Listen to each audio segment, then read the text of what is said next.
10% सकल मराठा समाजाला दोन्ही सभागृहामध्ये कायदा करून या ठिकाणी आरक्षण देण्याचा निर्णय केला। हायकोर्टामध्ये तो निर्णय चॅलेंज झाला पण टिकला नाही।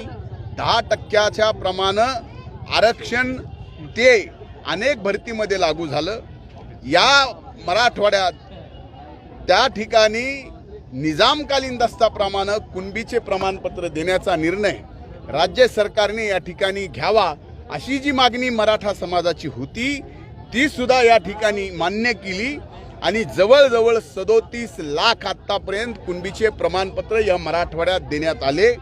तो सुद्धा निर्णय जी मागणी होती तो निर्णय मान्य केला।